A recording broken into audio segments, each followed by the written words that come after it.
Muy buenas tardes para todos, buenas noches ya a todos los que nos siguen. Ahora, mientras esperamos que se vuelvan a sumar Belén y Leonardo, darle la bienvenida a todos los que nos están siguiendo por el Facebook del Centro de Estudios para el Desarrollo y por el Facebook del Techo Uruguay. Como ya creo que es obvio para todos, estamos en una situación absolutamente excepcional, en unas circunstancias que nadie se imaginó ni previó ni remotamente hace tan solo algunas semanas, y eso nos obliga a rever muchísimas cosas. Desde el CED hemos estado conversando mucho de cómo han cambiado los pronósticos económicos y qué podemos esperar para la economía del mundo, de la región y de Uruguay en particularmente, pero hoy en particular nos parecía importante enfocarnos en un tema que es absolutamente clave para las sociedades, que es el impacto social del COVID. Ya también es bastante evidente que dejó de ser meramente una crisis sanitaria. Estamos todos los días viendo cómo las bolsas, los commodities, los valores de las monedas mueven para arriba y para abajo. Y en particular, no es que esto no sea importante, es muy importante, pero muchas veces hablamos de economía y parece que hablamos de cosas muy lejanas para las personas, y hablamos de números abstractos que no tienen un aterrizaje en la realidad. Bueno, la idea de hoy es conversar justamente de quiénes son las personas más vulnerables que esta afectación económica y evidentemente social que está teniendo la realidad van a ser en Uruguay, ya están siendo en Uruguay, y bueno, conversar, ponerle cara, cuantificar, describir y también hacer algunas propuestas de cómo podemos amortiguar un poco el golpe y bueno, evitarlo en la medida de lo posible de ayudar a estas personas más vulnerables, que obviamente nos impacta a todos. Creo que todos vamos a sentir probablemente vamos a un año donde tengamos una caída de salario real para casi todas las personas, todas las empresas van a tener problemas, todos vamos a sufrir en mayor o en menor medida esto. Pero justamente hay algunas personas que hemos visto que en Uruguay, a pesar de las mejoras que habían habido en la pobreza monetaria y en otros indicadores, hay algunas personas que claramente están muchísimo más expuestas que otros. Y bueno, la idea hoy es ponerle un poco de cara y de descripción más concreta a eso. En primer lugar, bueno, darle la bienvenida a las dos personas que van a ser los expositores hoy, a Leonardo Altman. Leonardo es investigador asociado del Centro de Estudios para el Desarrollo. Tenemos el honor de que sea uno de los investigadores. Además es profesor del Instituto de Urbanismo de la Facultad de Arquitectura, es arquitecto, está finalizando su maestría en urbanismo y cursando su doctorado también en urbanismo en la Universidad General Sarmiento de Argentina. Y también nos acompaña Belén González, directora ejecutiva del Techo, que bueno, es menos necesario presentar toda la labor que el Techo viene haciendo. Para el CED es un gran honor compartir la organización de este evento junto a una organización que tiene realmente, está en el territorio enfrentando las problemáticas que a veces no es que sean fáciles abordarlas desde ningún lugar, pero desde el papel tienen una visión, y cuando vamos al territorio se vuelven mucho más complejas. Si les parece bien, vamos a pasar a darle la palabra a Leonardo, que va a ser quien va a abrir el evento.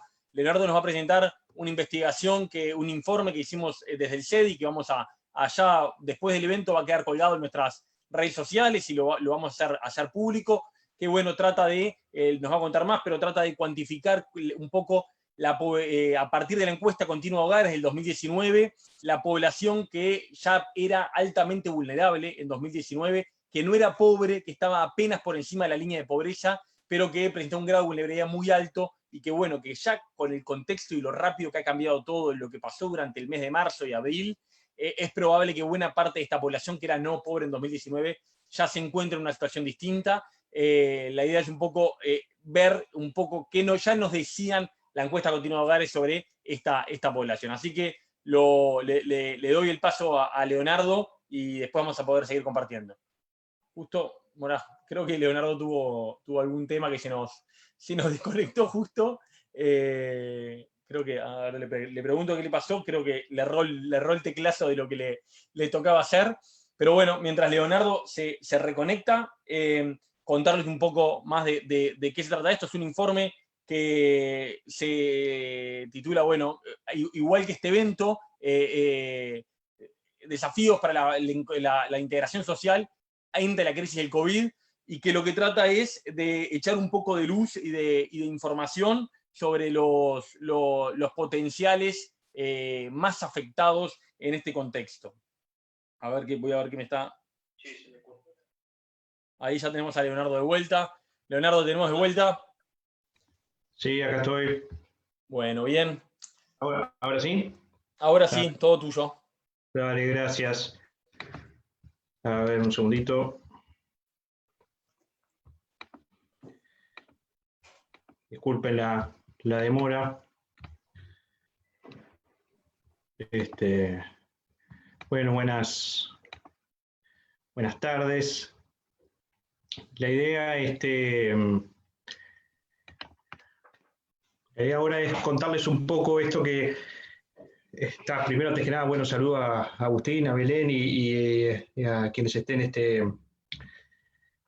viendo, escuchando esta modalidad tan particular que tenemos en esta época de tener que intercambiar de esta forma.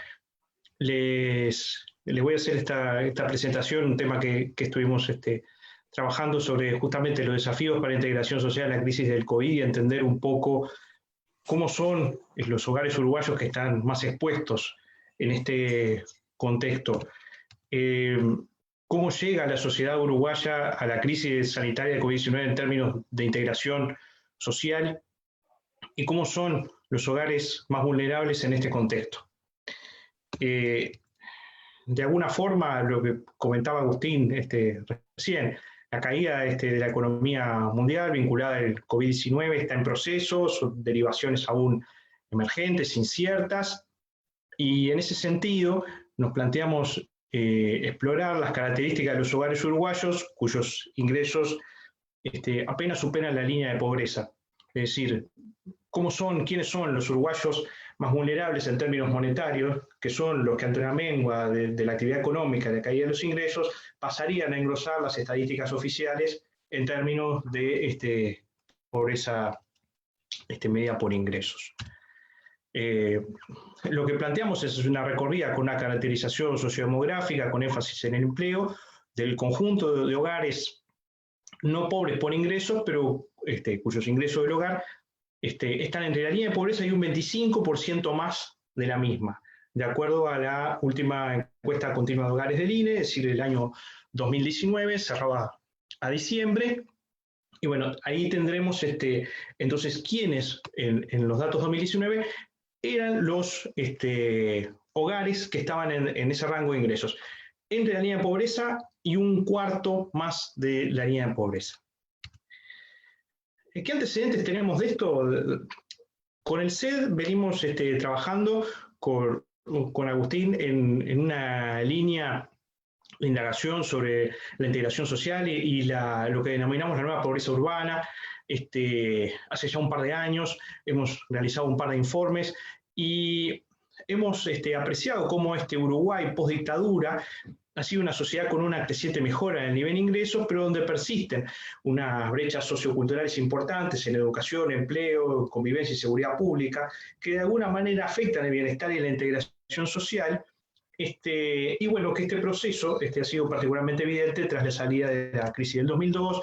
Esto lo hemos trabajado, lo hemos visto en las otras presentaciones que hemos realizado, como Uruguay ha mejorado los indicadores monetarios en términos de mejora del ingreso, de caída, sobre todo en los últimos años, de la pobreza monetaria, de subida del PIB per cápita, etc.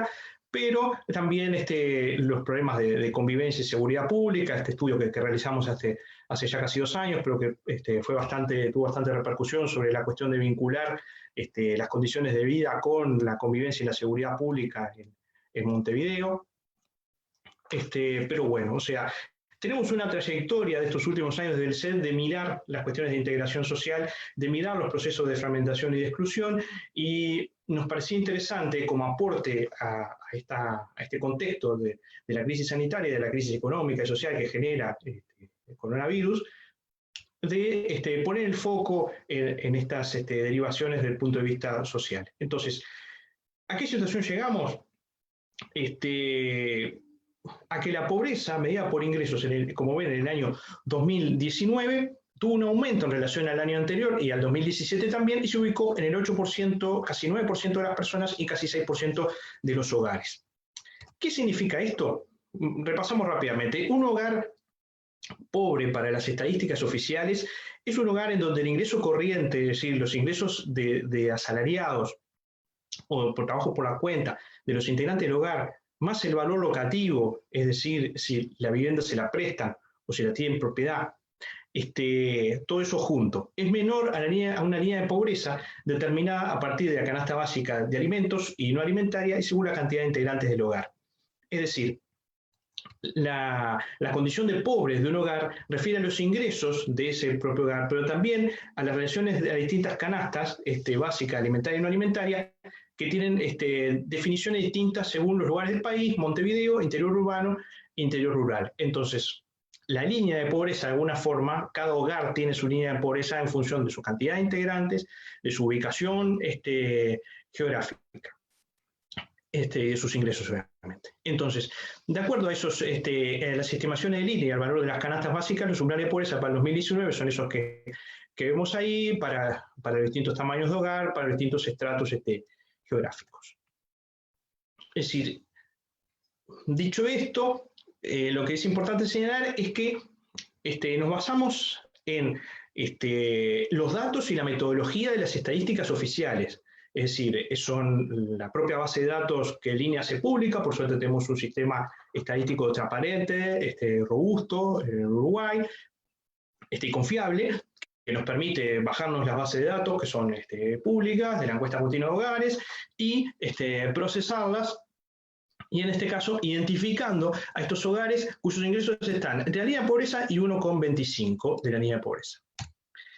¿Quiénes son estos uruguayos que son en esta banda, digamos, en este engrose del borde de la línea de pobreza, que están vulnerables? Estamos hablando del 5% de los hogares del país, del 7,5% de las personas. O sea, hay 70.000 hogares y 250.000 personas que identificamos que están en un borde, una situación sumamente frágil de bajar a los indicadores, a lo que es de calificar como pobres desde el punto de vista de las estadísticas oficiales. ¿Qué significan estas 250.000 personas? Son más personas que las que habitan en cualquier ciudad del interior fuera del área metropolitana de Montevideo, o sea, las principales ciudades del interior fuera del conurbano metropolitano. Maldonado, Punta del Este, 110.000 habitantes, Salto, 105.000. Incluso son más que las personas que viven en asentamientos de acuerdo a las distintas estimaciones. Bueno, en eso Belén no nos va a poder validar o verificar el número, pero estamos hablando de que a veces se menciona entre 190 o 200.000 personas que podrían vivir en asentamientos irregulares en Uruguay. En todo caso, son menos que los que están en este borde, que apenas superan la línea de pobreza y que son estos más vulnerables. ¿Cómo son estos hogares? ¿Cómo lo miramos? Es interesante verlo en el sentido de las derivaciones que puede tener esto respecto a las respuestas en las políticas públicas y un poco comprender también un fenómeno que puede ser un poco, ponerle más cara, hacerlo visible a este fenómeno de quiénes son los uruguayos más vulnerables. Y ahí vemos que estos hogares, por ejemplo, son más grandes que... Acá vamos a compararlo con los valores a nivel del país.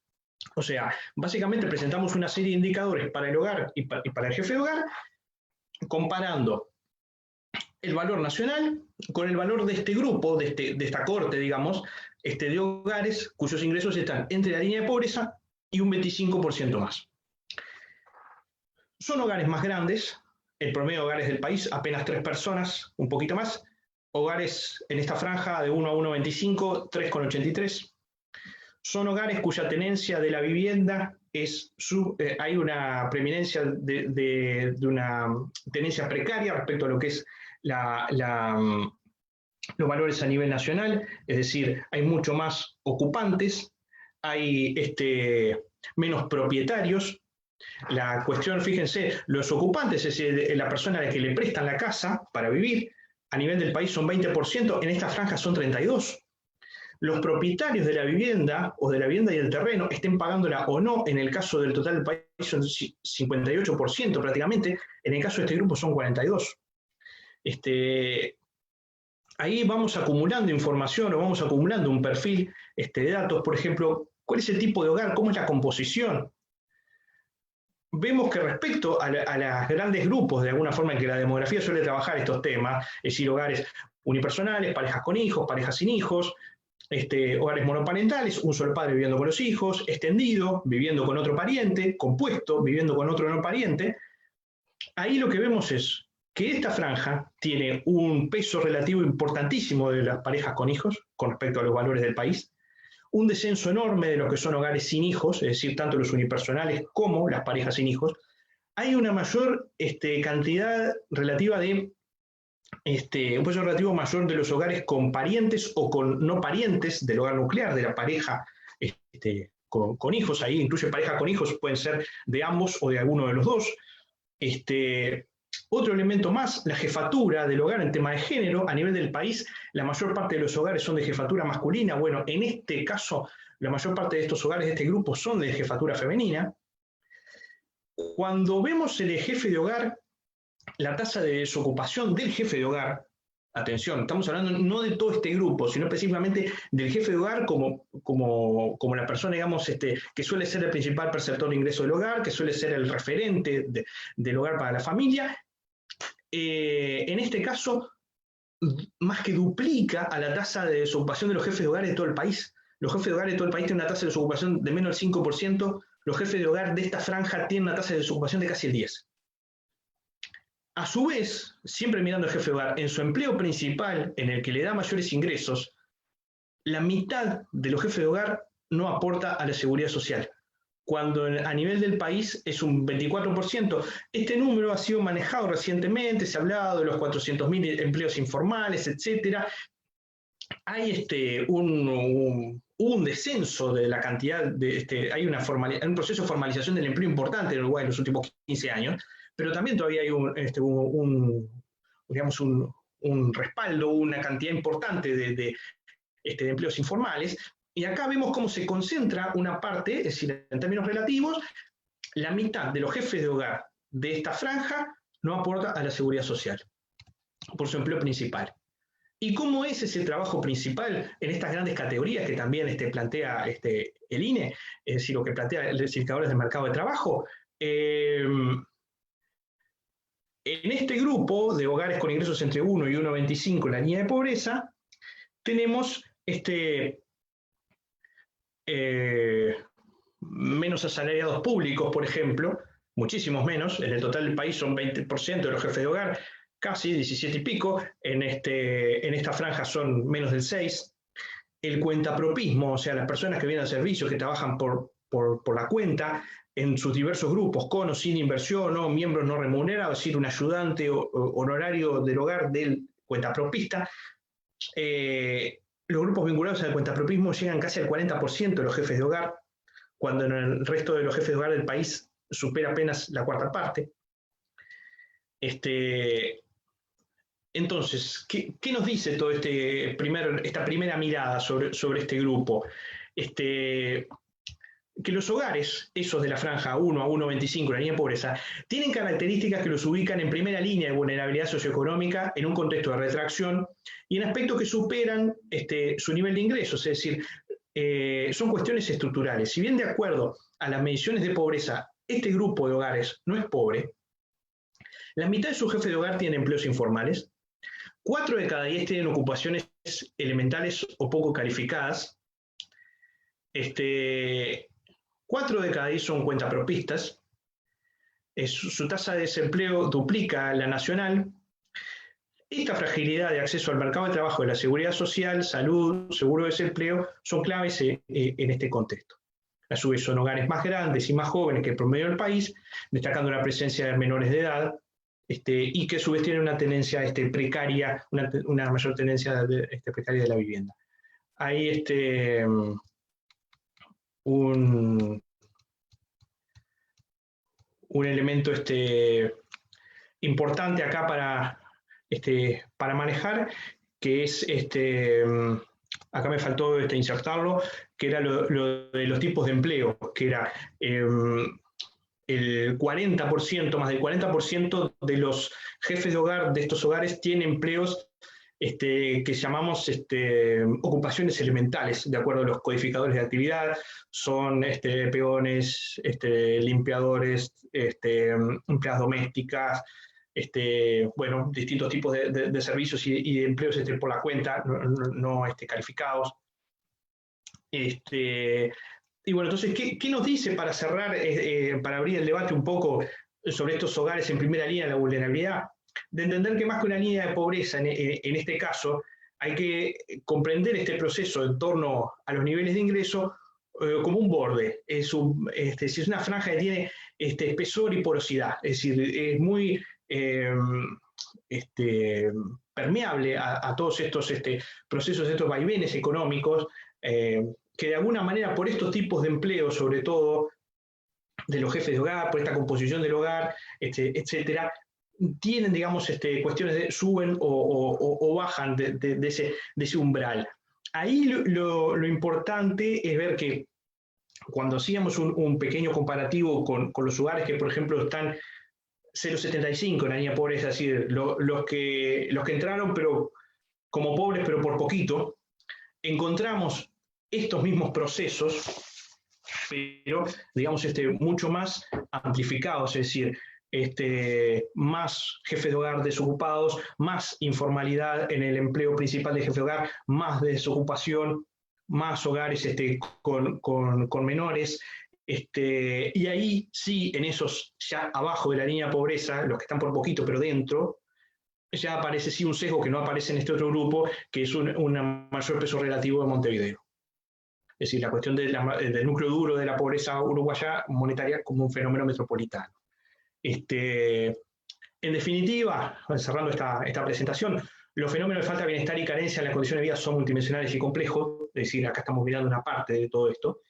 En este contexto, la caída del nivel de ingreso de los hogares uruguayos es un hecho. Hay que observar estos hogares que están en primera línea de vulnerabilidad para comprender las manifestaciones sociales de este problema económico y las estrategias que deberá trabajar la política pública.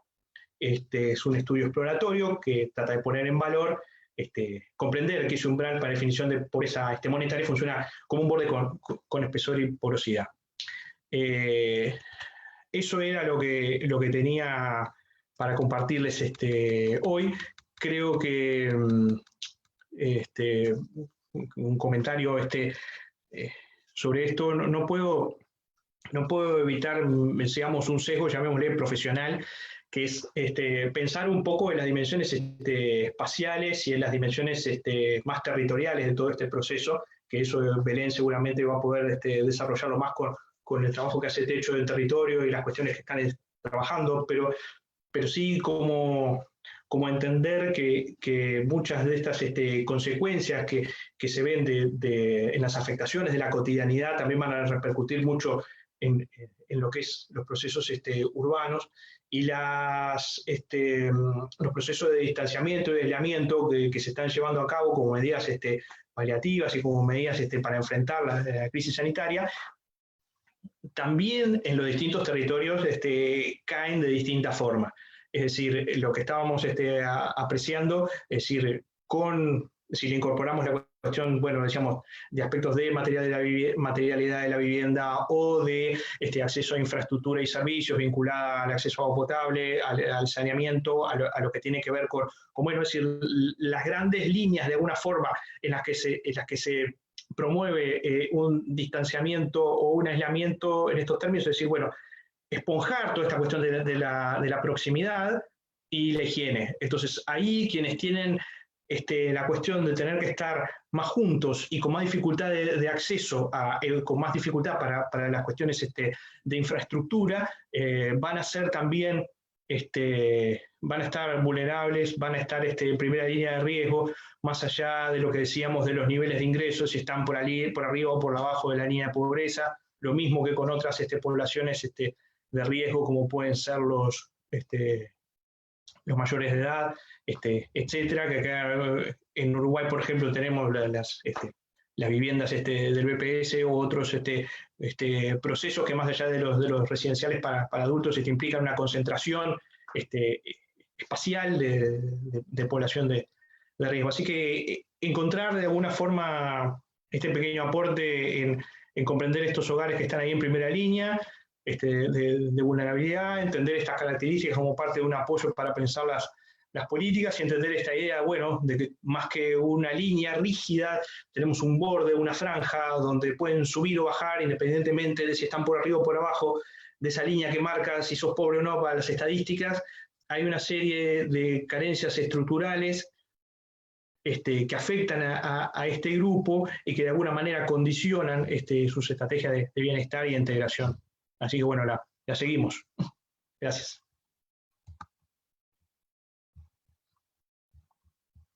Leo, muchas gracias por la presentación. Creo que pusiste los primeros elementos que hay que tener en cuenta, ¿no? Desde el CED habíamos como planteado en los últimos años en el informe Nueva Pobreza Urbana cómo algunas de las mejoras monetarias que estaba teniendo el Uruguay y la pobreza monetaria que ciertamente tuvo, y nadie la pone en duda, que es casi que desde la vuelta a la dictadura, obviamente con la gran excepción de lo que fue la crisis del 2002, una mejora muy fuerte, cómo esa misma mejora, y había llegado a niveles casi que récords sobre el año 2017, perdón, no dejaba ver algunos otros problemas de integración social de gente que no era pobre monetariamente, pero que no tenía un grado de integración social por su nivel educativo, por su tipo de empleo, por la violencia a la que estaba sometido en su barrio. Bueno, ahora en este cambio de tendencia y en un Uruguay que ya venía, no debemos perder la perspectiva que habíamos tocado como un mínimo de pobreza en 2017 y el 2018 había subido apenas 2 décimas y el 2019 había subido un poquito más y en total había subido casi 30.000 personas. O sea, en la estimación de 2019 nos daba que había 30.000 pobres más en Uruguay que en 2017. Bueno, nos encuentra esta crisis con una tendencia al alza por un deterioro del mercado laboral, por distintas cosas. Y entonces creo que lo que yo más rescato del planteo de Leo es, bueno, llegó la hora de prestar mucha atención a los que no son pobres monetariamente, pero que tenían una cantidad de características que los hacían más parecidos a los que estaban por debajo de la línea de pobreza que al resto de la sociedad, por su tipo de empleo, por su tipo de hogar. Y bueno, esas 250.000 personas que se suman a las 300.000 que sí son pobres por línea de pobreza, ¿no? Entonces, cuando uno mira todo el paquete, las 300.000 que son pobres, que nos deben preocupar mucho, pero bueno, casi un número casi tan grande que estaba apenas por encima y que tiene características que los asemejan mucho a esos que ya eran pobres. Si les parece bien, le voy a dar paso a Belén. Después, la idea es, después de que terminen las exposiciones iniciales, vamos a recibir las preguntas que nos vayan haciendo por redes sociales, así que animarlos a todos los que nos están siguiendo por Facebook a preguntar, opinar, a lo que quieran. La idea es que el intercambio sea lo más abierto posible, así que bueno, le doy paso a Belén González, directora ejecutiva del Techo. Gracias, Agustín. ¿Se escucha bien ahí? Perfecto. Perfecto. Nada, primero también devolver ese placer de compartir este espacio con el CED. Anteriormente hemos hecho alguna cosa también el año pasado, pensando un poco cómo abordar una política de integración socioterritorial en Uruguay, un poco con la expertise del Centro de Estudios para el Desarrollo, más de esta perspectiva de la información y cómo ponerla a disposición de la sociedad, y nosotros de esta perspectiva territorial, así que ahora es un gusto como seguir encontrando formas de unir el conocimiento y la realidad y el territorio para pensar soluciones, ¿no? Para los problemas que tenemos como país. Ahí antes de compartirles pantalla y un poco lo que tenía preparado para ahora, partir desde el lugar de Techo es una organización de la sociedad civil que lo que tiene es mucho trabajo territorial y mucha pata metida en el barro, muchos jóvenes yendo al encuentro de referentes barriales y de gente en los barrios y asentamientos de Uruguay para construir soluciones de diversos tipos, viviendas, pero también organizaciones barriales, también comunales, también otras cosas. Pero desde hace un tiempo hemos podido empezar a dedicarnos a levantar información para poder visibilizar, más allá de los barrios donde nosotros trabajamos, una realidad que entendemos a nivel estructural en el país urgente, importante, y que debe convocarnos, que es la realidad de los asentamientos. Desde ese lugar, lo que les voy a compartir ahora es un breve trabajo que hemos hecho estas semanas, estas 5 semanas desde que se confirmó el primer caso de COVID en Uruguay y se empezaron a implementar las medidas desde el gobierno. que básicamente toma el espíritu del diálogo con los referentes barriales, en un levantamiento de información que viene realizando un equipo de voluntarios y voluntarias de investigación que deben estar escuchando ahí del otro lado y van a estar contentos de que podamos compartir el resultado de 130, no sé cuántas llamadas deben de ir ahora, que básicamente lo que han hecho es tomar unas bases que ahora les voy a contar, pero básicamente están hace una semana llamando a vecinos y vecinas de asentamientos para poder, ya que no podemos estar en el territorio, sí levantar la información de los asentamientos a nivel país, y de los territorios donde estamos, claramente poder construir esa información de forma más cercana. Entonces, lo que les voy a presentar básicamente va a ser un diagnóstico de cómo estamos viendo, se está atravesando este contexto en los asentamientos de Uruguay, y unas líneas, un borrador de propuesta de a partir de esa, atrevernos a escuchar a los referentes barriales, qué es lo que nos están diciendo, dónde hay que prestar atención, algunas líneas de propuesta para pensar cómo podría ser un plan de trabajo para mitigar el impacto, pero también una vez haya pasado la ola, si se quiere, más desde lo sanitario, la ola económica, que es esto que ustedes también vienen planteando, que claramente va a ser al día de hoy la que está repercutiendo más ampliamente en los asentamientos, y sin duda es la que, si ya la situación, como venían contando ustedes en términos numéricos, venía empeorando en el último tiempo, sin dudas el coletazo que va a dejar el COVID, bueno, ahí los números que ustedes planteaban, básicamente plantean una población de atención de 500.000 de personas. Estamos hablando de una realidad amplia que va a requerir una mirada de generar un plan nacional o algo a nivel general. Así que bueno, ahora sin hablar más, sin más preámbulos, comparto pantalla, a ver, me dicen si se ve. Se ve perfecto. Bien. Ahí.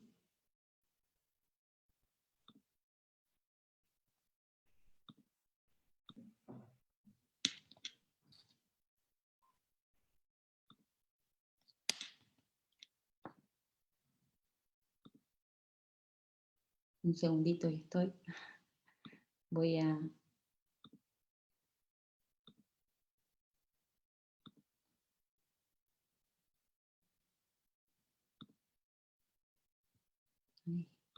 Bien. Bueno, entonces lo que les voy a presentar es este plan de trabajo para este contexto. Un breve diagnóstico. Nosotros durante el 2018 recorrimos todo el país, todos los asentamientos informales que teníamos detectados desde, como bien decía Leonardo, los fuertes sistemas de información que tenemos en este país, pero lo que nosotros hicimos fue más un trabajo de rastrillaje, de recorrer todo el territorio e ir al encuentro de los asentamientos que teníamos reconocidos como país. Finalmente, de ese ejercicio, detectamos que existen 192.000 personas, perdón, no familias, personas tendría que decir ahí, personas viviendo en 656 asentamientos, y en ese recorrido, en ese trabajo, levantamos muchísima información con respecto al acceso a servicios básicos, con respecto a materialidad de las viviendas, con respecto a cercanía o no de los servicios esenciales para el desarrollo de la vida, educación, policlínicas, bomberos, policía, todo lo que tiene que ver con la trama urbana. Siempre estamos hablando de pobreza como urbana. Y el Zoom que hicimos, que les planteo acá, porque es un tema importante en el contexto del COVID-19, en ese momento nosotros contabilizamos 18.145 viviendas, familias que viven en casas de costanero, chapa y materiales reciclados. Lo que generalmente vemos como, la gente reconoce como el ranchito, ¿no? Esa situación de precariedad extrema, donde la persona junta lo que tiene y bueno, construye la vivienda que puede para hacer de refugio de su familia. Entonces estamos hablando de que al día de hoy, probablemente con lo que ustedes están, con lo que Leonardo estaba planteando, esta cifra debe estar en aumento, y ahora les vamos a contar algunas cosas que estamos ya percibiendo. Pero bueno, esa precariedad extrema y ese hacinamiento tienen consideramos pueden tener un amplio protagonismo en cuando llegue el COVID a ciertos barrios. Estos datos los planteo así generales para entender que a veces pensamos que, como venía diciendo Agustín, hay ciertas cosas que están superadas, o ya no son tan como pensábamos antes. La realidad es que las condiciones de exclusión habitacional, o sea, la dificultad de las personas de conseguir un lugar donde vivir, cuando uno no tiene un salario, como veníamos hoy, como uno no tiene un salario fijo, cuando hay una cantidad de cuestiones que tienen que ver con la pobreza histórica también en el núcleo familiar, es una población enorme, no es marginal, no es superada para el país, y es una realidad masiva, persistente en el tiempo, incluso creciente y crítica a la hora de pensar cómo planteamos una estrategia de abordaje.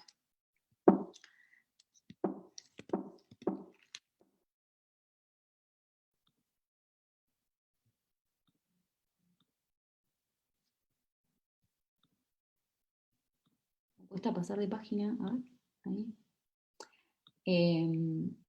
Ahora en este contexto puntual, lo que comenzamos a hacer hace la semana pasada, este equipo de voluntarios del área de investigación social y voluntarias, es contactar en el relevamiento que hicimos de 656 asentamientos, entrevistamos en cada asentamiento a un referente barrial, entendido como el poblador o pobladora que hacía parte de una comisión, un grupo barrial, a veces un merendero, o el poblador o pobladora que hace más años vivía en el barrio. Generalmente son los que viven en las calles más consolidadas.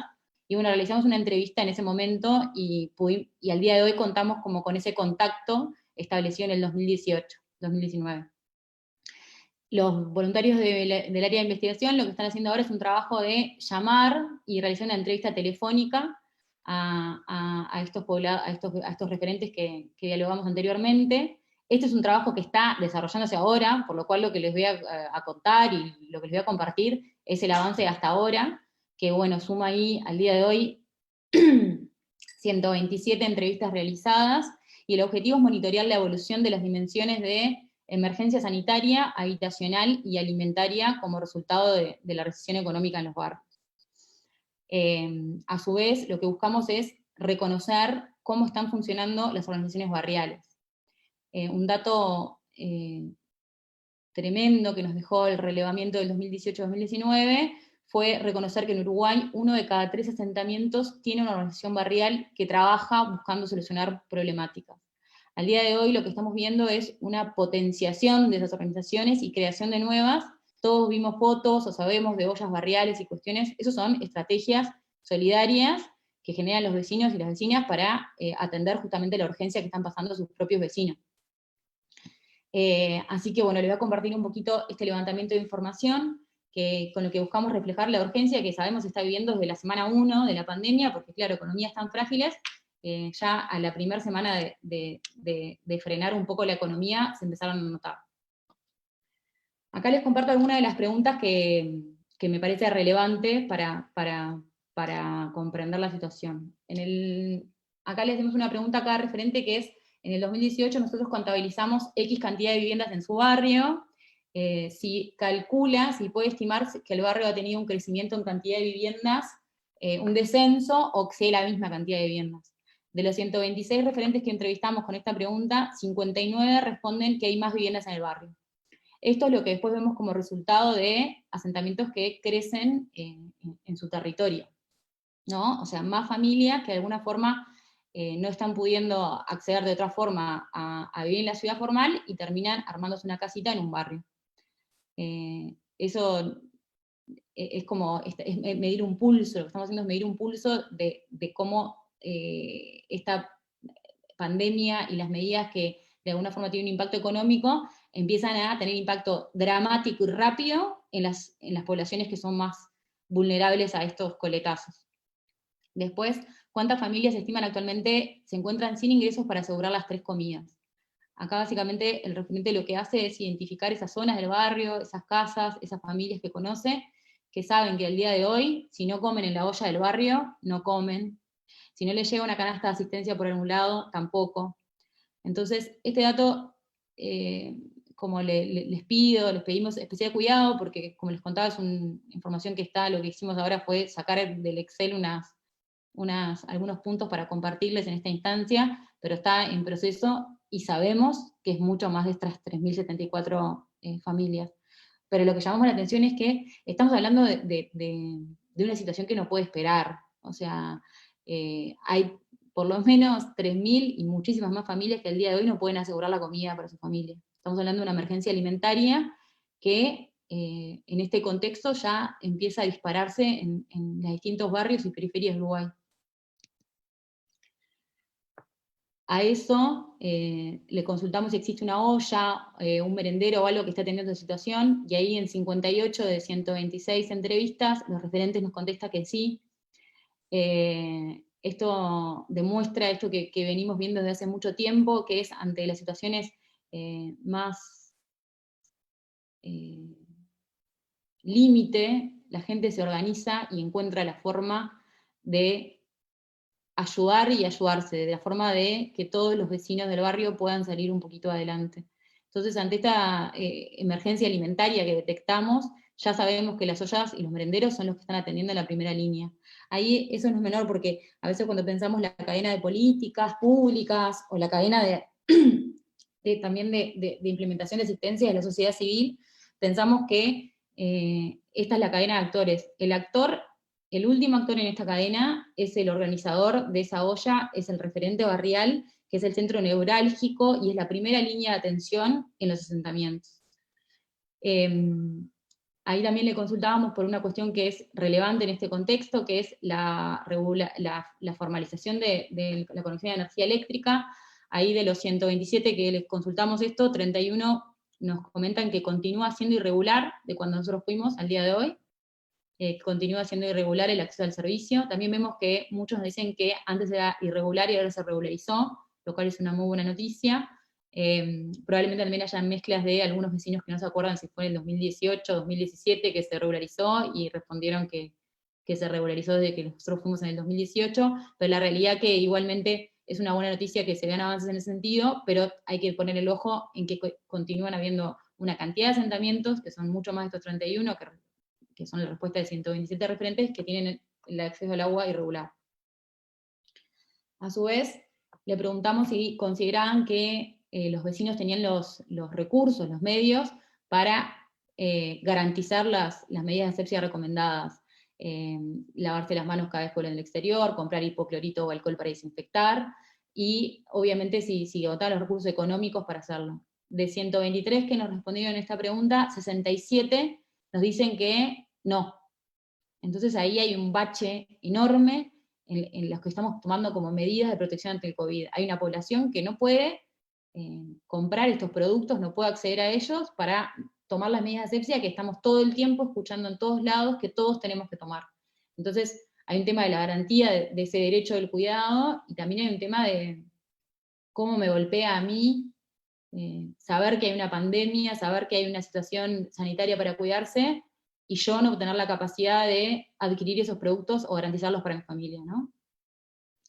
En cuanto a los servicios de salud, esta era una muy buena noticia que sacamos del relevamiento, que la traemos ahora de nuevo, y es que las policlínicas que funcionan a nivel municipal, creo que son la mayoría, ahí si no me equivoco son la mayoría a nivel municipal, tienen una amplia abarcabilidad y cobertura en el país. 104 referentes nos reconocían que tienen un centro de salud referencia para el barrio. Es la Policlínica X, que es la que vamos todos los del barrio. La mala noticia acá es que 54,6 reconocen que no se encuentra funcionando como habitualmente. Esto quiere decir o que está cerrada o que está funcionando a capacidad muy limitada. Esto, si no me equivoco, es el resultado de algunas medidas que se han tomado de salud pública, que bueno, claramente estamos reconociendo que hay que revisar. Después le preguntamos si saben que se ha detectado algún caso de coronavirus en los barrios, y bueno, en 10 referentes contestaron que sí, en Canelones, Montevideo, Paysandú y San José. Y le preguntamos si se ha generado a partir de toda esta situación algún grupo o movimiento en el barrio. 35 respondieron que sí, reforzando esto de que ante las situaciones críticas la gente se organiza para encontrar soluciones. Y finalmente si cuentan con un centro comunal en el barrio, y 33 respondían que sí. toda esta información que, por un lado, la información que levantamos de los barrios donde estamos trabajando, más de información del diálogo con la gente y de entender el territorio y de lo que nos cuentan las vecinas y los vecinos, sumado con esta información que venimos relevando, planteamos que hay un triple impacto negativo que va a golpear fuertemente a las poblaciones vulnerables de las ciudades, o sea, la pobreza urbana. La dimensión sanitaria, la económica y la habitacional. Teniendo en cuenta que ya estamos hablando de poblaciones que antes de esto nosotros decíamos que se encontraban en situación de emergencia, ¿no?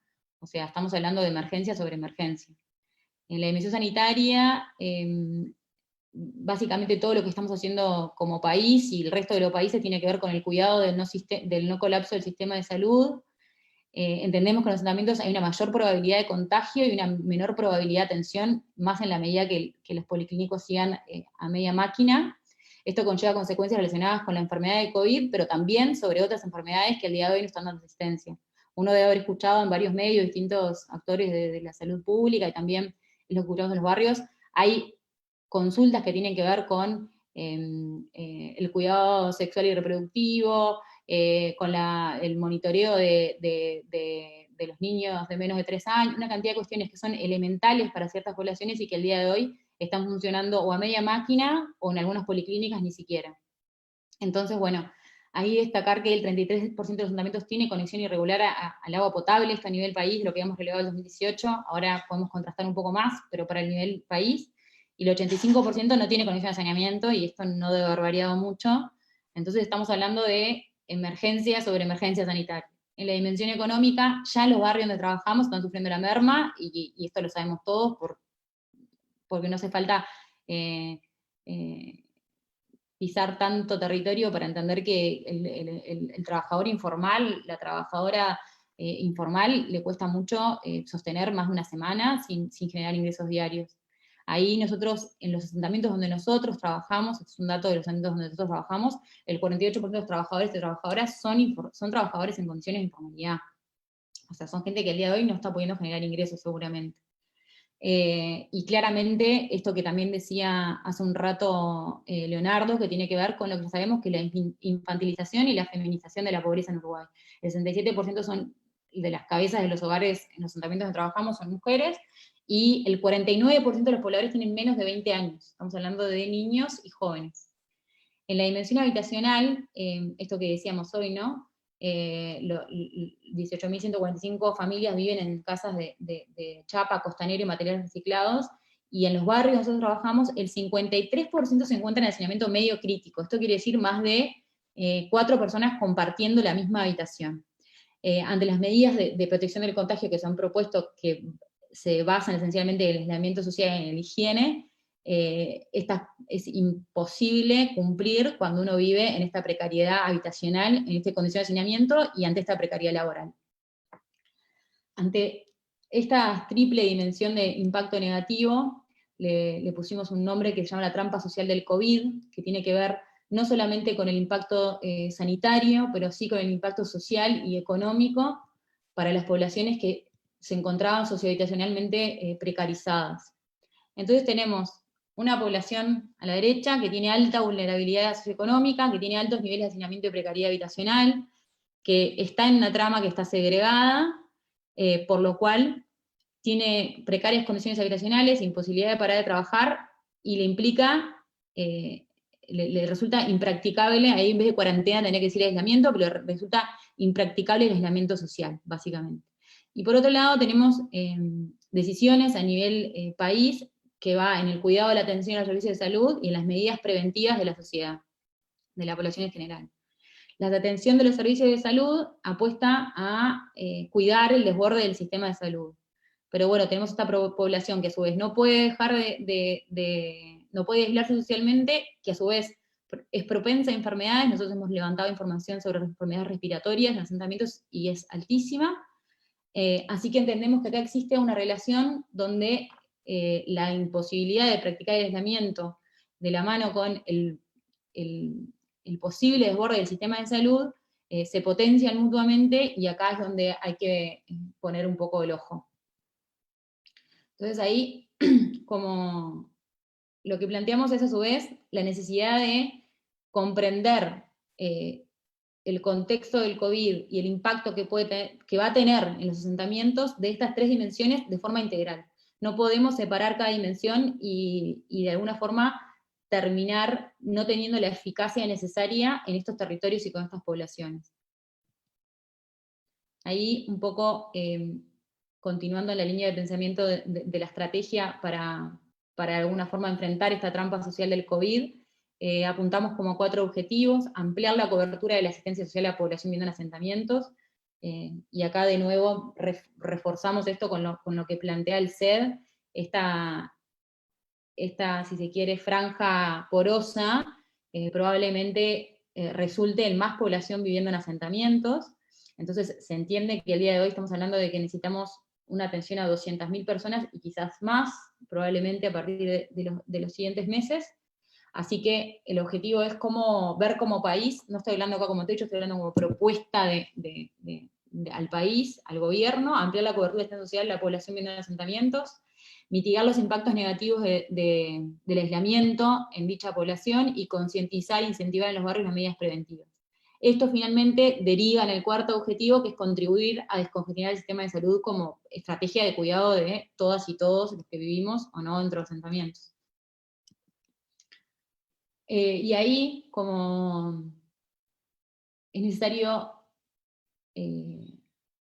abordar una estrategia es la palabra, plantear una campaña nacional que aborde la mitigación del impacto del COVID en los asentamientos informales. Le pusimos barrios que cuidan, porque nos gustó de nombre, pero básicamente lo que planteamos es que hay un tema que es un actor clave, que es la organización barrial, que es el actor más importante en esta cadena, fundamental para las poblaciones que viven en los asentamientos, y que hay 6 medidas básicas que nosotros reconocemos hoy a implementar.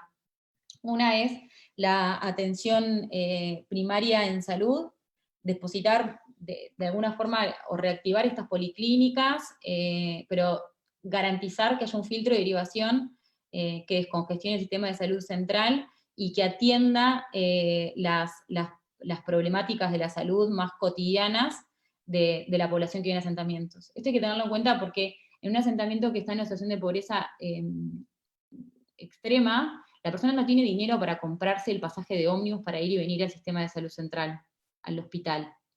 La policlínica es el lugar donde puede atenderse, si no quizás no puede atenderse. Después, alimentación de insumos básicos, ya conocemos todos la cantidad de iniciativas que están habiendo a nivel público y privado con respecto a la asistencia con canastas. Nosotros de Techo estamos inclusive implementando una articulados con canastas UI, asistiendo 1000 familias de forma semanal y ollas barriales. Acá lo que planteamos es, tiene que haber un apoyo en especies y económico a las organizaciones barriales para que puedan atender a la población en situación de emergencia alimentaria. Al día de hoy las organizaciones barriales ya están haciendo estas cuestiones, lo que tiene que hacer es un foco en apoyar esa línea de asistencia que están dando.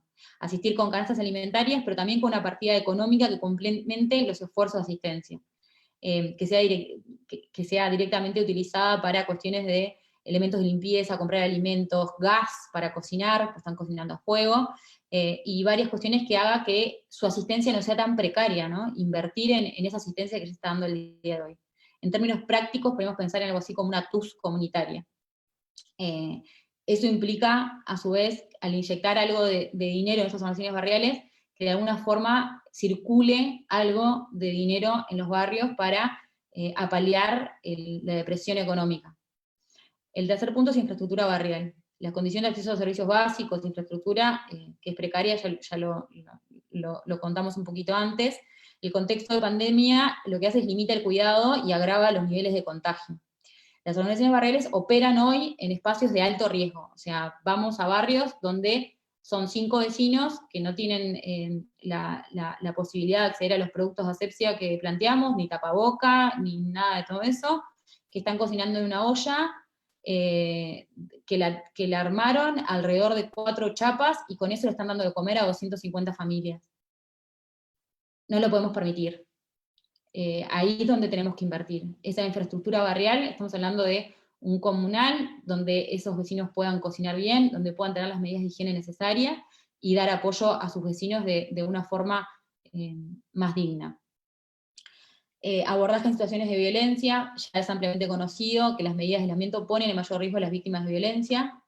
En contextos como de convivencia tan intensos como existen a veces en los asentamientos, donde inclusive muchos son familiares, las organizaciones funcionan también como mecanismo de detección de dichas situaciones de violencia. Las redes son fundamentales, familiares y comunitarias, para salvaguardar la integridad de las personas. Entonces, ahí consideramos que es necesario implementar un protocolo de comunicación directa de dichas organizaciones barriales con los organismos responsables de atención a víctimas cuando se detecta un caso. No quiere decir que la organización sea a cargo, pero sí que funcione, que no sea como que llame Juan Pérez, sino que haya un vínculo y directo. Prevención e higiene. Estamos con una medida ahora nosotros de asistir con kits sanitarios a las familias que como veíamos hoy, es la mitad de los que llamamos, nos decían, la gente no puede comprar esos elementos de asepsia y de higiene. Bueno, veamos de garantizar, eso tiene que ser al día de hoy como la canasta alimentaria, tiene que ser tan elemental como la canasta alimentaria, la prevención y higiene. Entonces tiene que haber un kit sanitario de emergencia que asegure las condiciones de asepsia mínimos para las personas que vienen a asentamiento. Ahí también kits a nivel sanitario, a nivel comunitario y familiar, claramente. Y finalmente, nuestro foco histórico de trabajo, la emergencia habitacional. En Uruguay estimamos, como decíamos hoy, 20.000 familias viviendo en casas de materiales extremadamente precarios, y un hacinamiento de la mitad de las viviendas.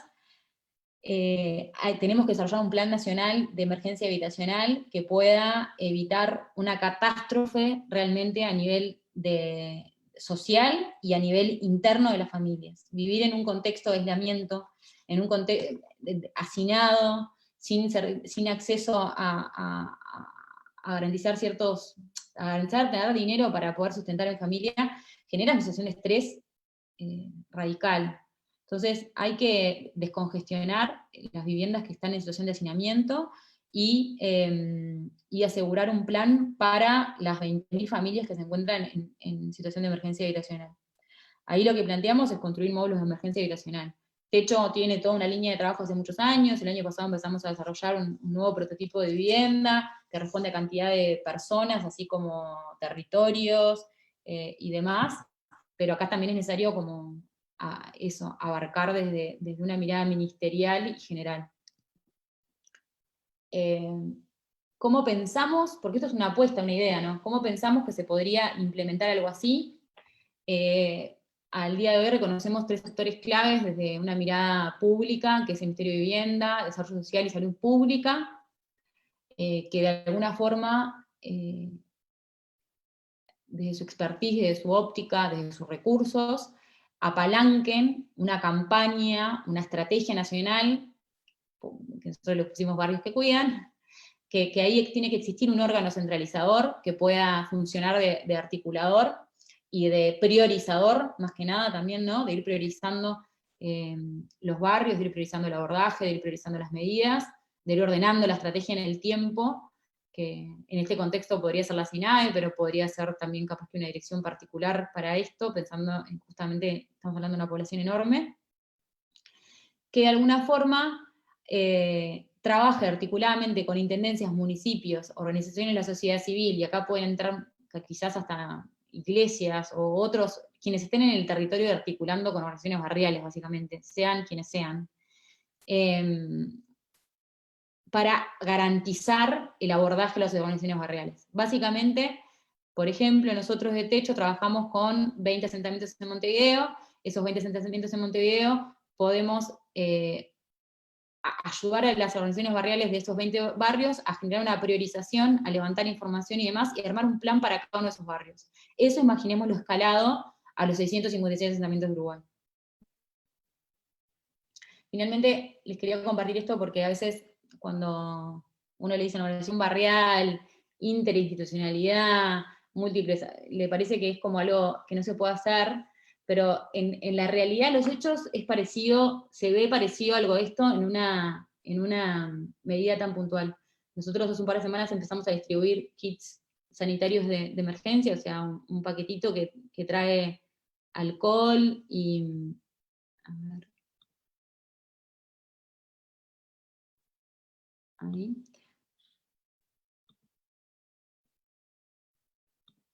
Creo que no me deja poner play desde... A ver acá.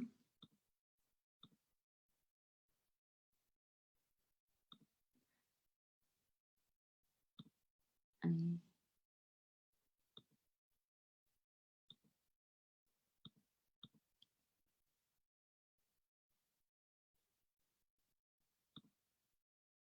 Bueno, que empezamos a distribuir estos kits que buscan el cuidado de una familia de aproximadamente 4 personas durante un mes. Las mujeres que están viendo ahí, bueno, en casi todos sus casos son mujeres, son referentes barriales, son las vecinas que antes de que nosotros lleguemos en esa camioneta con esos kits, recorrieron el barrio, hicieron una lista de vecinos y vecinas que necesitaban esos productos y nos dijeron, en mi barrio hay 60 familias que no pueden acceder a este producto. Hicieron una lista con esas 60 familias, coordinaron con nosotros les entregamos esos 60 kits, esa referente barrial distribuyó los 60 kits con todos los cuidados que corresponden en el barrio, y después nos envió una planilla diciéndonos, acá está la entrega que hice de estos kits. De esa forma, Techo rápidamente puede llegar a distribuir 1.900 kits o muchísimos más, esto está más limitado por los recursos económicos que por otra cosa, si tuviéramos más dinero podríamos entregar más, junto a 37 organizaciones barriales en Montevideo y Canelones. Acá el actor organizador barrial, la referente esa que está ahí en el barrio, que salió a buscar todas las familias que estaban en emergencia, que nos dijo cuántas eran, que recepcionó la llegada de Techo, pero bien podría ser la llegada de cualquier otra organización o de un municipio, de una intendencia, como también está haciendo, y después nos manda esa verificación de transparencia, de ya entregué todo, es el actor clave que debemos en este momento potenciar e invertir como país para poder abarcar la pandemia del COVID, pero a su vez el día después, ¿no? Entonces, finalmente, con esto que les presentamos, lo que buscamos es tener una estrategia que busque la escalabilidad, ¿no? Entendiendo que es mucha la gente a la que debemos dar respuesta. El desafío es nacional, pequeños proyectos que pueden estar buenos si no buscamos la forma de darle un marco de estrategia nacional, quizás no tenga el impacto que deseemos. Nosotros tenemos el foco de asentamientos, pero la estrategia planteada puede aplicarse a otra cantidad de pobreza urbana, como bien decía Leonardo al principio, que vive en otros lugares, que vive en barrios populares, que vive en complejos habitacionales, que vive en pensiones, como los casos de inmigrantes, en contextos rurales. Mencionamos 6 medidas, de las cuales 4 Techo las está implementando, que todas son escalables en la articulación público-privada y se pueden. Y acá lo importante es, más allá de estas ideas puntuales que estamos detectando en los asentamientos, es una estrategia que lo que busca es articular esta trampa social del COVID que planteamos, y en función de ello ir pensando otras necesidades que pueden surgir en otros territorios distintos, que convoquen voluntades, y lo vital es que, de alguna forma, empezando a articular con las organizaciones barriales más a un nivel general, no solamente Techo y algunas organizaciones que lo hacen, o algunos sectores ministeriales que lo hacen, esta mirada puede dejar garantizado como capacidades y modelos de gestión que sirvan para el periodo de post-emergencia, el periodo de recuperación, y mejora, ¿no? Porque la situación previa al COVID en estos barrios tampoco era buena. Y bueno, claramente buscar, como estamos buscando con las acciones que estamos haciendo, todo el menor contacto posible para no ser vectores del contagio. Así que, finalmente, nada, voy a volver a la cámara. Bueno, muchas gracias, Belén. Me mantuve en los 36, me pasé 6 minutos. No me pasé mucho más, ¿no? Tuviste muy bien. Sirvió. Perdón. No, si nadie te interrumpió es porque no meritaba. Me tendrían que haber interrumpido. Nada, un poco compartir que es necesario tener una estrategia urgente, abarcativa, y que tome en cuenta la organización barrial y lo territorial como eje central que nos convoque a las distintas organizaciones, al gobierno, ni que hablar, pero a los privados. Bien. Si estamos, son las 8:10, yo creo que da para tener capaz que 15 minutos con algunas de las preguntas que nos han hecho por redes sociales. Por suerte se ha conectado bastante gente y ha participado tanto en la página del Techo como del SED. Capaz que le dejo como un planteo a cada uno que me parece que surge conectando varias de las cosas que están apareciendo. Capaz que para Belén, y arrancamos por Belén, así enganchamos con lo que veníamos. Hay como un planteo recurrente, bueno, algunos lo hicieron en la medida que vos venías hablando, bueno, entonces, ¿qué propuestas concretas? Y un poquito más elaborado alguna persona que nos dice, bueno, ¿qué de las soluciones que podemos buscar para esta crisis particular que se nos plantean los asentamientos, qué cosas después, por aquello de que, bueno, las crisis son oportunidades, qué cosas realmente podemos tomar para hacer un cambio cualitativo en la situación de los asentamientos o en la forma de abordarlos? ¿Hay algo que podamos tratar de tomar de esta crisis como una oportunidad para hacer un cambio de fondo a la realidad que Techo viene trabajando hace tantos años? Y en particular, a mí me gustaría capaz que profundice un poco en una idea que al final la trabajaste, que es el rol de los líderes locales y de la falta de confianza que muchas veces hay desde el Estado, desde todos nosotros y sobre todo capaz que desde los que lo analizamos de más lejos, en la capacidad propia de las personas de organizarse y de gestionar, y bueno, y cómo a partir de estas experiencias concretas ves como con dos palitos muchas veces son líderes locales, esas líderes locales, porque me consta haber conversado con vos que la mayoría de las veces son mujeres las que tienen las que se ponen al hombro como ese salón comunal, ese espacio de tratar comunitariamente los problemas y de organizarse.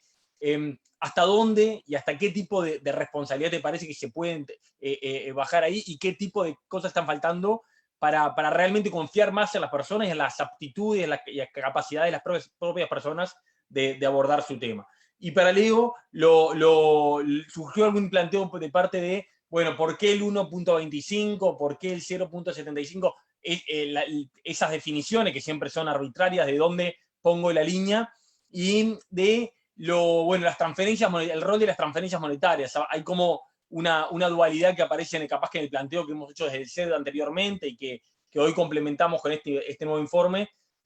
Veníamos diciendo, el problema no es solo monetario y las mejoras monetarias esconden otro tipo de problemas, y ahora estamos como planteando, bueno, pero lo monetario se nos está agravando, y bueno, hasta dónde la respuesta a esta realidad y a esta población enorme que era pobre en el 2019 o la que no era pobre en el 2019, hasta dónde el abordaje es monetario o hasta dónde se requiere otro tipo de abordajes, y si es el corto o largo plazo, ¿cómo te parece que se puede abordar eso en las distintas dimensiones?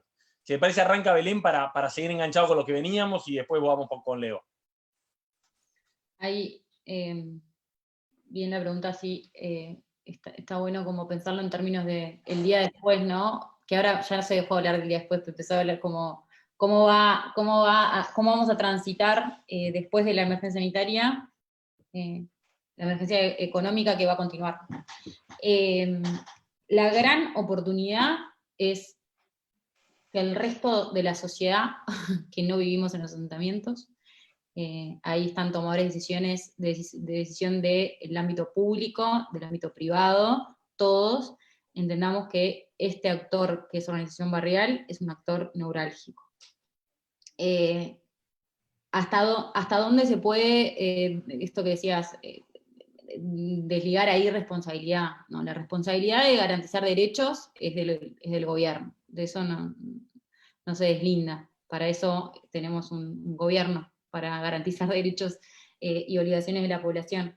Pero sí, en estas organizaciones barriales lo que se da es la posibilidad de, primero, reconocer ese actor, ¿no? Reconocer, yo, persona que vive en un asentamiento, quizás hace 20 años, y con mis vecinos hago lo posible por mejorarlo, y articulo con el gobierno muchas veces en los lugares donde laburo con la intendencia, donde laburo con el municipio, una organización. Ese actor es un actor fundamental, y está trabajando hace años, y levantó su propia casa, y arregló su propia calle. Entonces es un actor fundamental que hace la mejora de los barrios. Entonces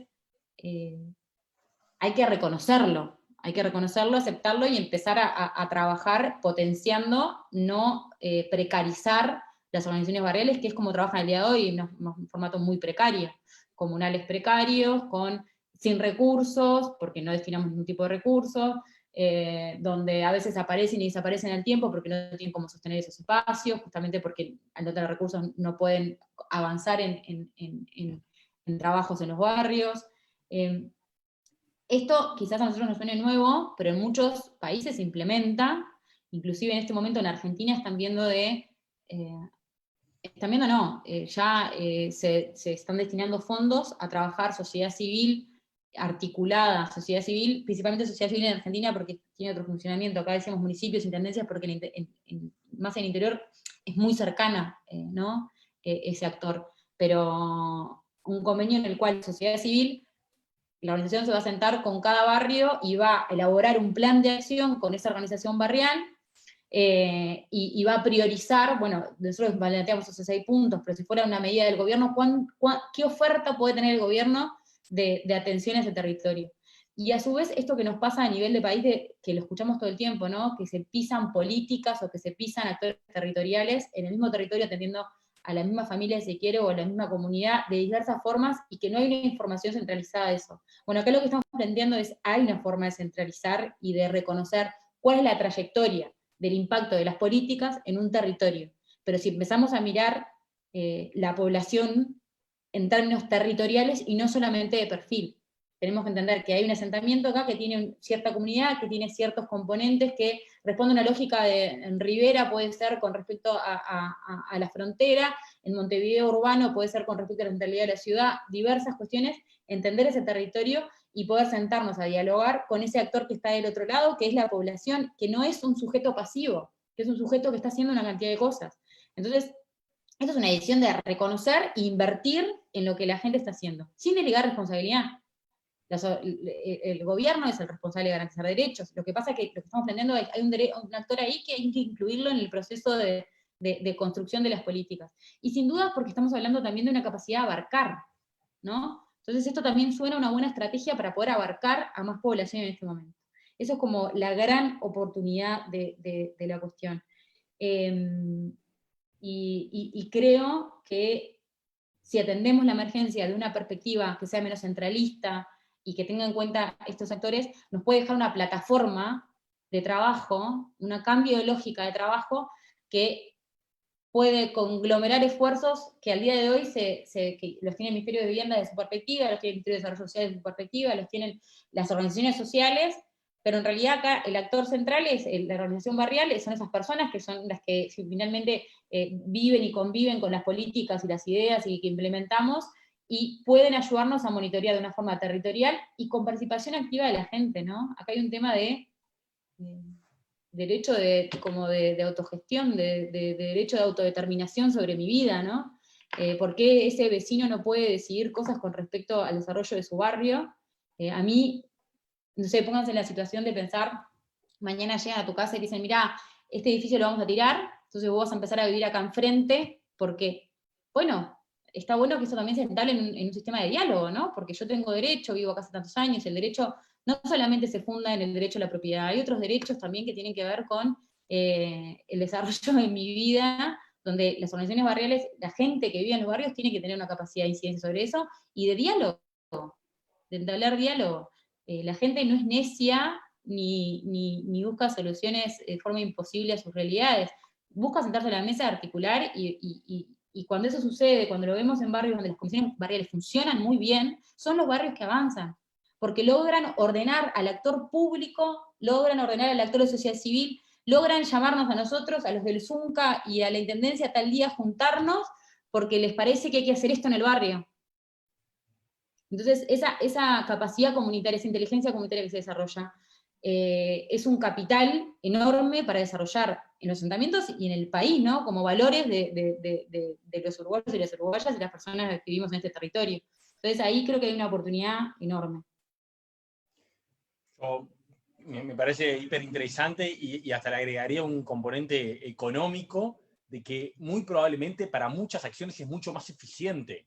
La propia gente que ya conoce que conoce mucho mejor la realidad, que conoce mucho mejor las necesidades, que cuando un actor desde afuera llega a tratar de entender lo que le pasa a una realidad que la puede o ver en un papel o hacer un relevamiento, pero que no tiene la cuarta parte de los elementos que quien ya está, vive y conoce, y es parte de lo que, es parte de lo que busca solucionar, ¿no? No viene a solucionarlo desde afuera, probablemente es mucho más eficiente, más eficaz, más eficiente, e implicaría probablemente un uso mucho mejor de los recursos y poder impactar a mucha más gente por la mayor eficiencia. Dijiste el componente económico, y voy a decir esto además porque es fundamental, y es pensando como en una segunda etapa de un plan para los barrios.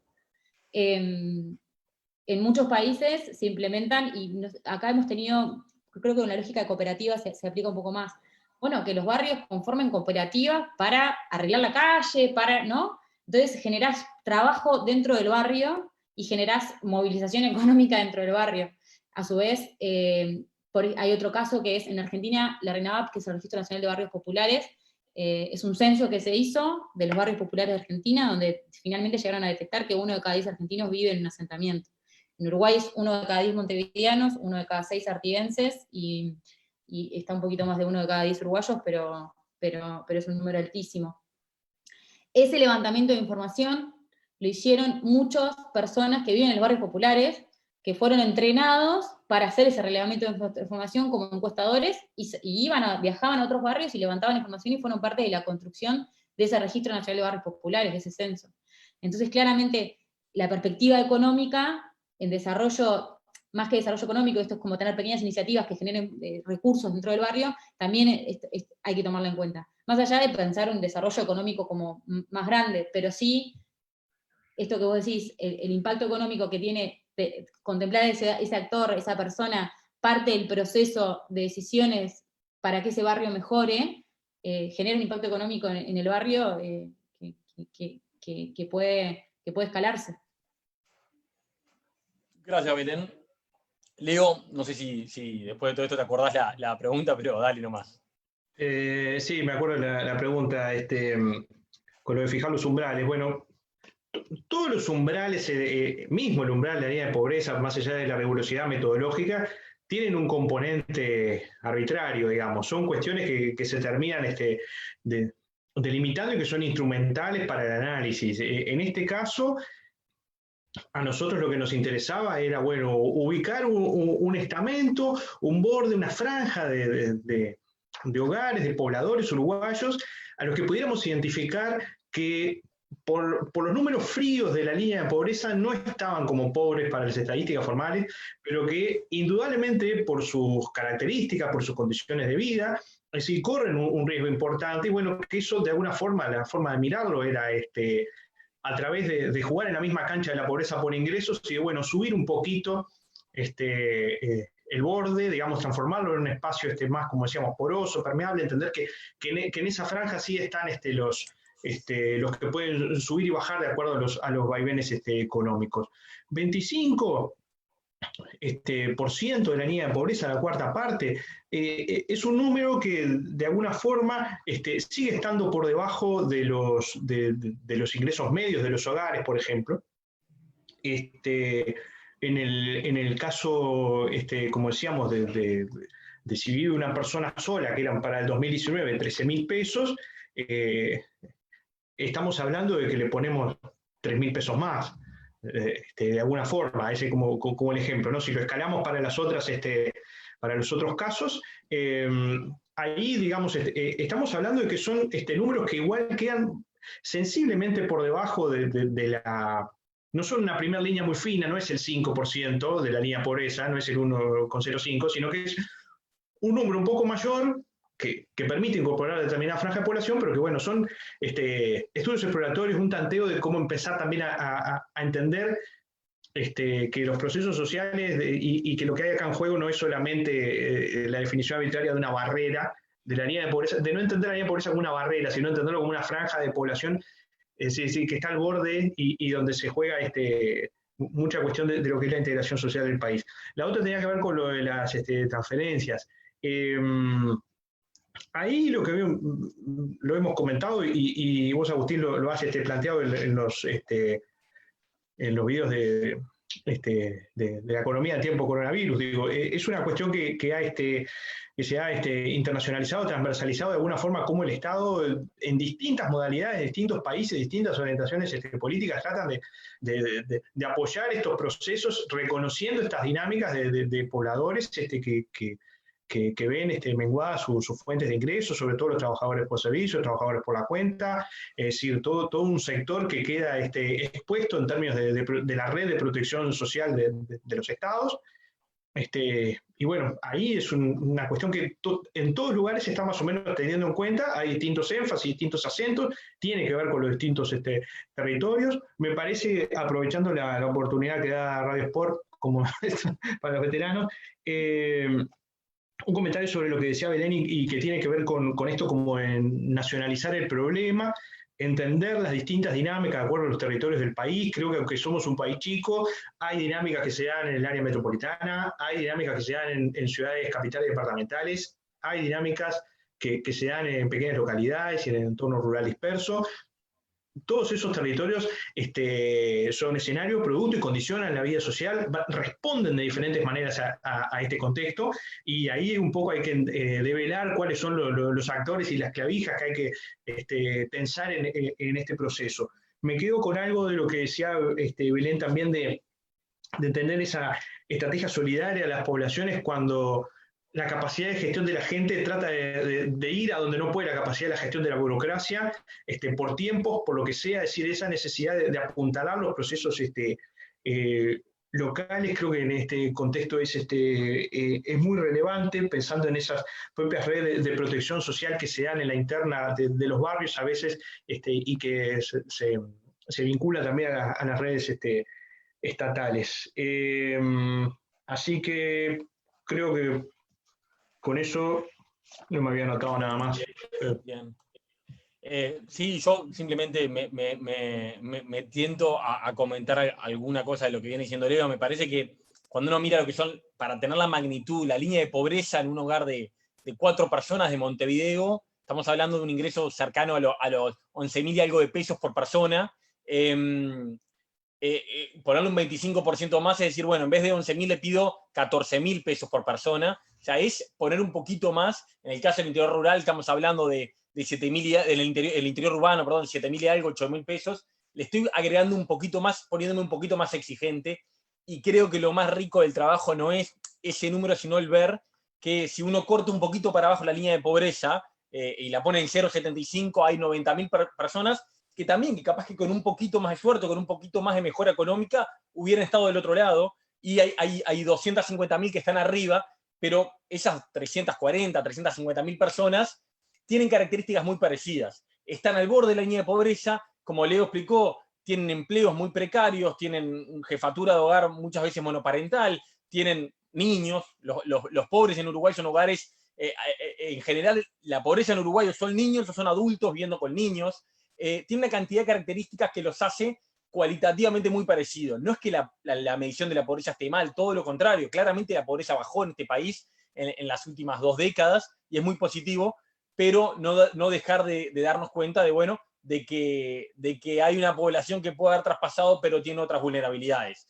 Y ahí yo me arriesgaré a decir, en el corto plazo las transferencias son claves. En un contexto como este, uno mira lo que está haciendo Estados Unidos, Francia, gobiernos de derecha, gobiernos de izquierda, gobiernos de centro, Argentina, el propio Brasil, que sanitariamente es un desastre, pero las medidas monetarias de tratar de sostener a la población socialmente vulnerable se parecen mucho. Mira las recomendaciones de la CEPAL y del FMI y se parecen mucho, de que ahora lo que hay que hacer es tratar de hacer transferencias de efectivo para sostener a esa población y en que la menor cantidad posible se caiga en la pobreza. Sin duda ese es el corto plazo. Creo que en el largo plazo en Uruguay tenemos un desafío que es trascender la medición meramente monetaria de este fenómeno y darnos cuenta de que por más de que estén de un lado o del otro de la línea de pobreza, hay un fenómeno de fragmentación territorial cuando lo miramos en el tema de asentamientos, pero se hace muy, muy claro el nivel de violencia que viven unos y otros barrios, en el nivel educativo, el informe de Nueva Pobreza Urbana del CED mostraba cómo en plena bonanza, a pesar de que todos mejoramos un poco el nivel educativo de un hogar promedio de Positos y el nivel educativo de un hogar promedio de Casaballe se había distanciado aún más. Bueno, ese tipo de fragmentaciones, bueno, cuando pase todo esto, o capaz que aprovechando todo esto, como Belén proponía, darnos cuenta de, bueno, ahora apagar el incendio, ahora lo que hay que hacer es apagar el incendio y atender a la población porque las necesidades no esperan y hay que tener un sentido de emergencia, como bien decía Belén, pero bueno, quizás después, o mientras tanto, también pensar en largo plazo y entender nada nuevo, ¿no? La multidimensionalidad y la complejidad de estos fenómenos. Yo, si quiero abrir un minuto más, si Belén o Leo quieren agregar algo más antes de ir cerrando, o simplemente despedirse, darles la oportunidad, la palabra a ellos una vez más. Belén. Creo que, nada, dejar el mensaje de entender que es necesaria una estrategia a nivel nacional, es necesario pensar esto de una forma que nos responsabilice a la mayor cantidad también de actores posibles para atender la emergencia, pero lo que es necesario es atender la emergencia. Estas llamadas que hacíamos, estos barrios que estamos hablando de gente que el día de hoy no puede comer, o sea, no hay otra lectura posible a esa cuestión sí.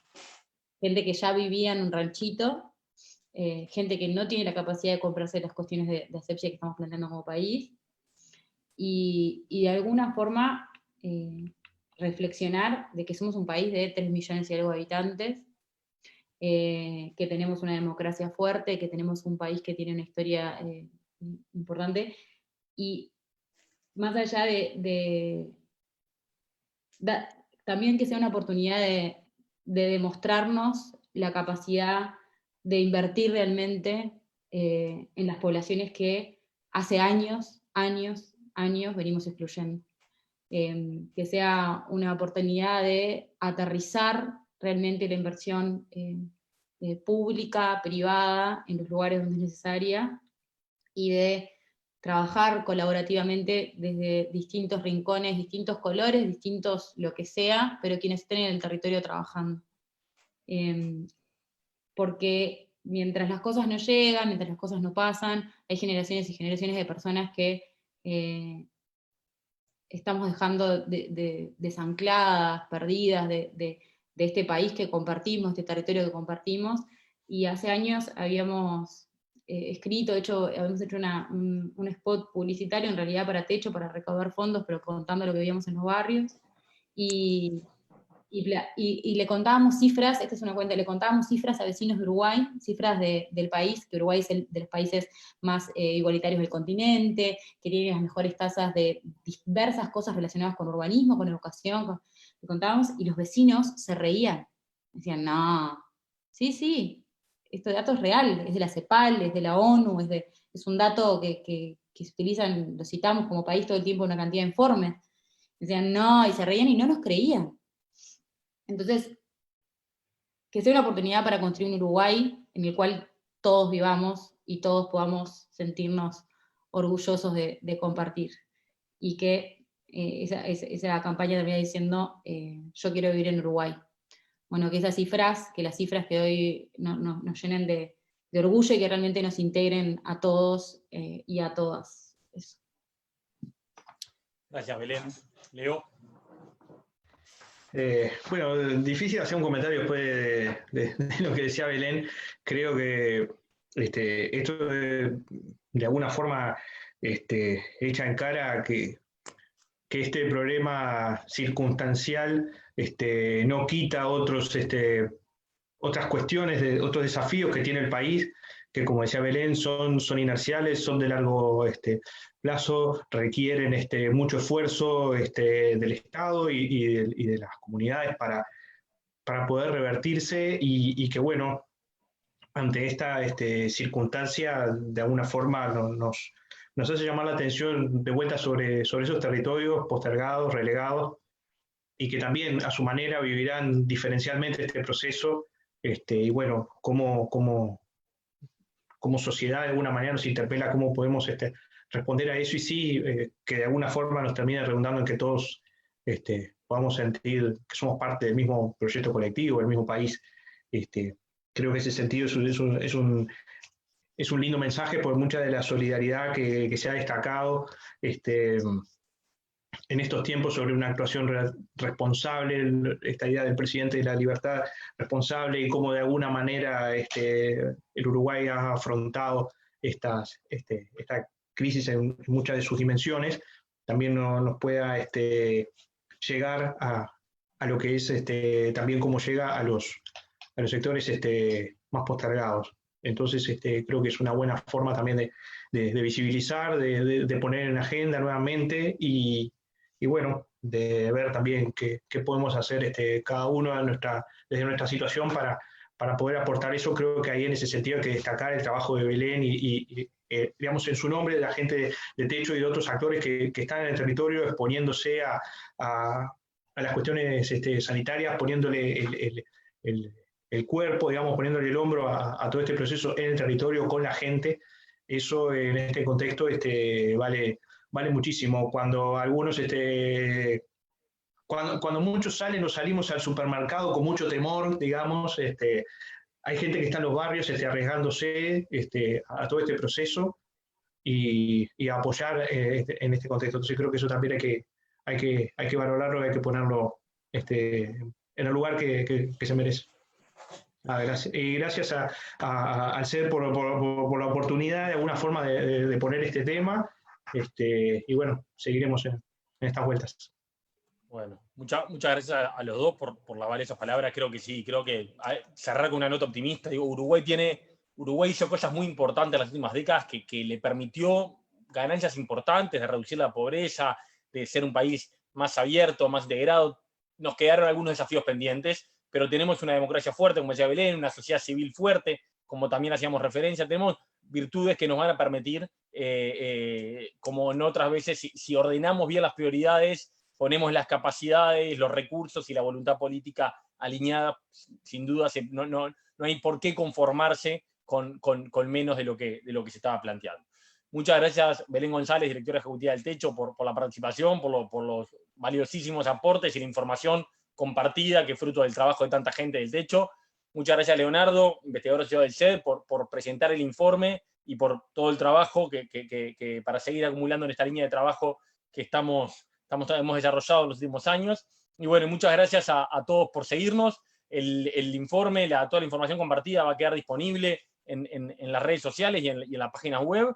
Así que bueno, cualquier consulta más que bienvenida. Y bueno, será hasta la próxima. Gracias a vos, Agustín. Gracias. Chao. Chao.